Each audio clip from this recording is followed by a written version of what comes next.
Hello again, everybody. Um, so today is going to be a little different because I'm going to show you guys some of my figurines, particularly Monster Hunter.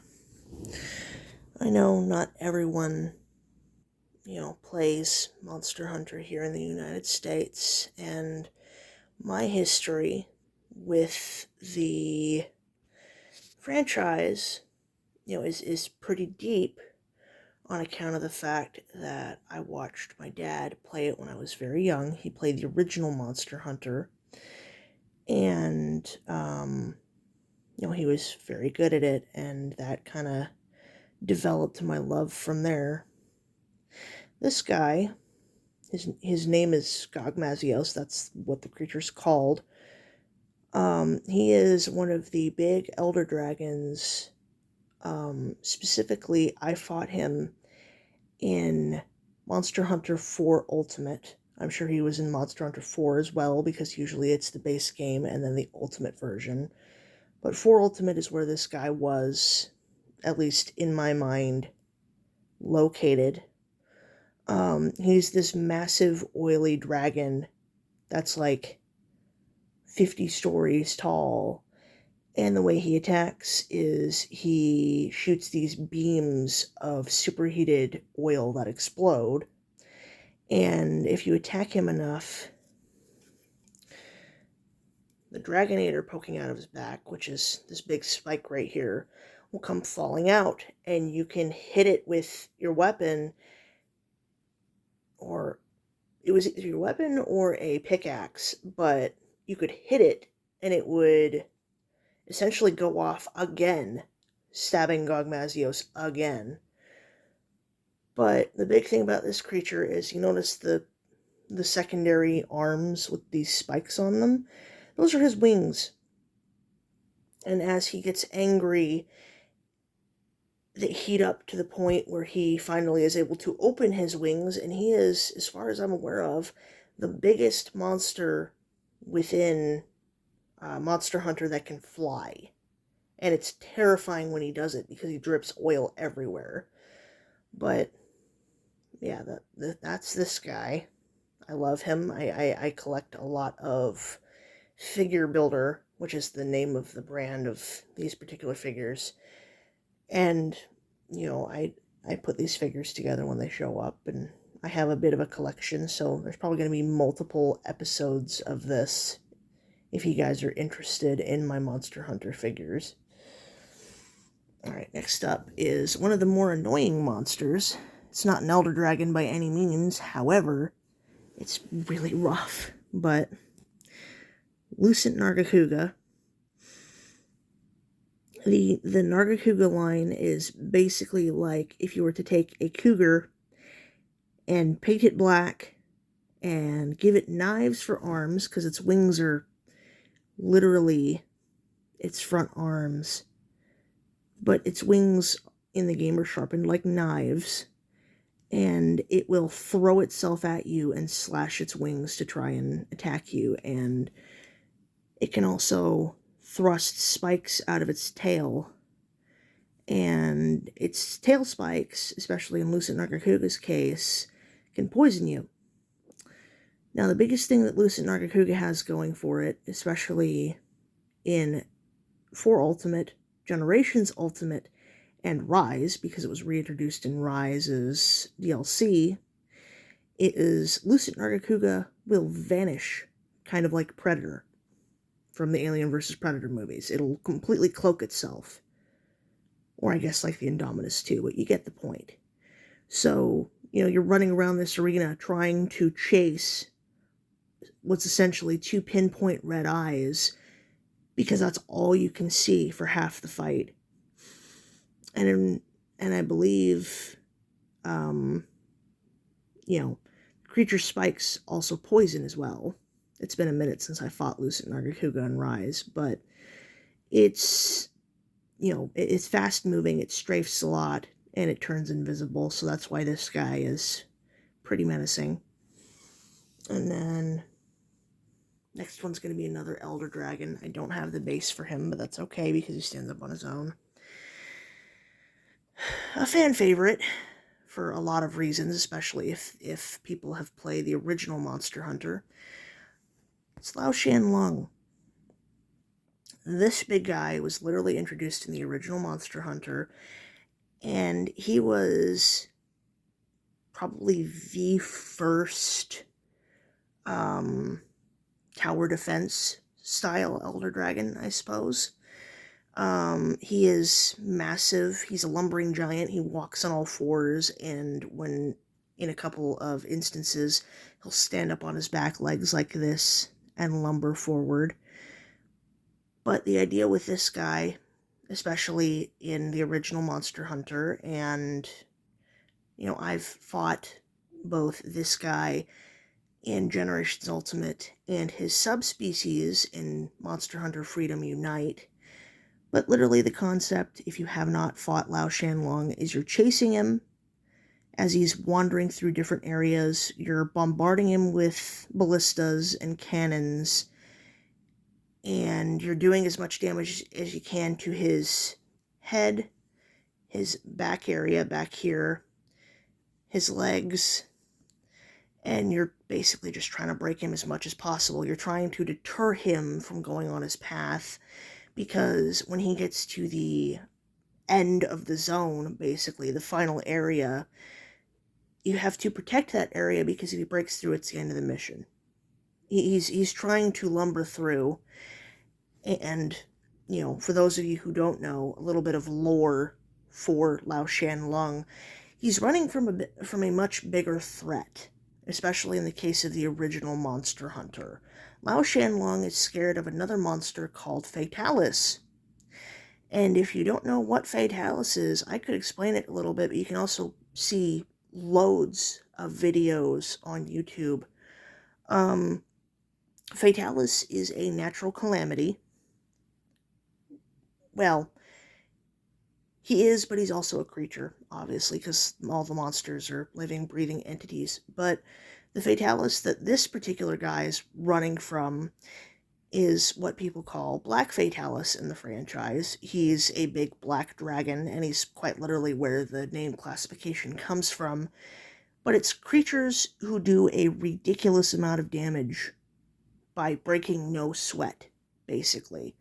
So, some elder dragons are classified as black dragons. I don't know if it's all of them, but, the elder dragons are creatures of immense power, but Vitalis is on the top of that list, and he is a black dragon. However, later on, after the original Monster Hunter, Fatalis was given 2 more variations, and, later this week, before I go into surgery, I will have at least something to show specifically about Fatalis. So, anyway, without rambling, that is Lao Shan Lung. Now I'm going to take a little bit of a detour here and show you guys something else. This one takes a little bit of explaining, but this little one is based off of 2 very specific elder dragons that I originally fought in Monster Hunter Freedom Unite. I'm sure they were introduced originally in Freedom and then Freedom 2, but Unite was really when I started playing. This blue kiddo, and, a lot of people, especially if they've played Monster Hunter World specifically, will complain about her, because when they brought her back in Monster Hunter World, she became the biggest pain in the ass, but that's not her fault. She is Lunastra, that is her name, and she has a mated counterpart similar to Rathian and Rathalos, called Teostra. And basically their purpose is they are a lion and lioness shaped pair of elder dragons, with big wings, and they breathe lots of fire, and Lunastra and Teostra are literally referred to as the Emperor and Empress of Flame, whereas Rathian and Rathalos are the King and Queen of Flame, respectively. But, I have a very deep respect for Lunastra because, they're okay in world, but Lunastra from Monster Hunter Freedom Unite, in my personal opinion, is better.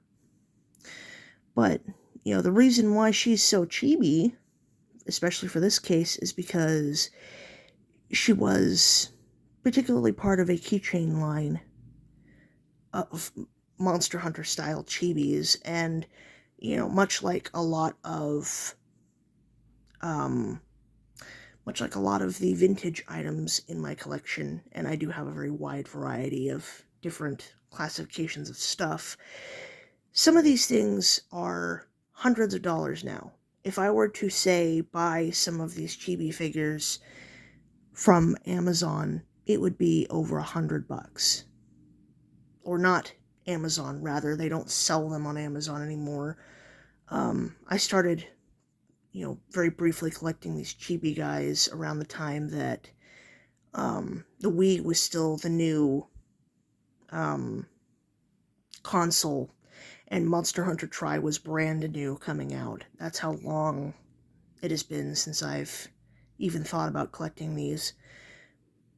But yeah, it would be over $100 on eBay at this point, because back when they were on Amazon, it was maybe $20 a keychain, which is what she is. She was a keychain, but younger me took the keychain part out and just had her as a figurine, basically. So she is the last remnant of back when I used to do that, and I don't necessarily know if I'll be able to purchase any more, just because of the huge, steep price increase. But that seems to be the case with a lot of vintage stuff. So, at least I have her. If I could find, this particular line of keychains for cheap, or at least find Teostra, I would, because, having the complete set is nice, at least in terms of pairs. But at least I have her. And with that, I got one more, and he's very special because I fought him in 4 Ultimates specifically. And, yet again, people are going to say that, this guy and his younger counterpart are a pain in the ass, but it depends on who you ask and where they fought them. This guy, his name is Shagaru Magala. The Magala line, specifically in Monster Hunter, is notorious because they are where the frenzy virus comes from. Now, the smaller variation of this guy, and I say smaller metaphorically speaking because they're both similar in physical size, his younger counterpart is built similar, except he doesn't have eyes. His head is just kind of thin until he gets angry, and then he has a pair of feelers that pop out that resemble this guy's horns. If I can get the camera to focus. There we go, that's a little better. The younger version of this guy is Gormagala, and if you have not fought them yourself, which is harder nowadays because, Capcom keeps bringing the Magalas back, and honestly, they are a really good threat. So, personally, I enjoy the fact that they're bringing them back. However, some people don't like it. Everyone has a preference, But this guy in particular is an Elder Dragon. His younger counterpart is not. Gormagala starts out coated in black and purple, and he will, run around infecting monsters with the frenzy virus, and the frenzy virus kind of works like a zombie plague. The monster runs around, and overexerts themselves to the point of dying. And, I say that loosely because Monster Hunter is about hunting and slaying monsters. The frenzy virus will slay the monsters automatically and then bring them back from, unaliving, I guess. But as these super aggressive plague spreaders, pretty much. If you fought the frenzied monsters from 4 and 4 Ultimate, you know what I'm referring to, and there are some frenzied monsters in the newest game, Wilds. I've seen Gormagala affect some of the monsters like that, but these guys are, and especially Shagaru Magala, the Gold Boy, is considered a plague spreader, and thusly is considered an Elder Dragon level threat, because if the plague spreads, people die, basically. And I'm saying the D word kind of limited here. This is why I particularly chose to show this guy last, because I know one of the rules is you can't spam say the D word. But when explaining the lore of this game, that's honestly what I need to say, because that's the truth about this guy's lore, is he is definitely up there in terms of danger. But yeah, so that's the end of the figures for now. I do have more, and I can post more later. But yeah, there's a little bit of cool figures for you guys, and a bit of Monster Hunter lore. I am trying to limit the amount of stress I am under before my surgery, so I hope you guys stay healthy. I hope you guys have a better day than me. Enjoy it.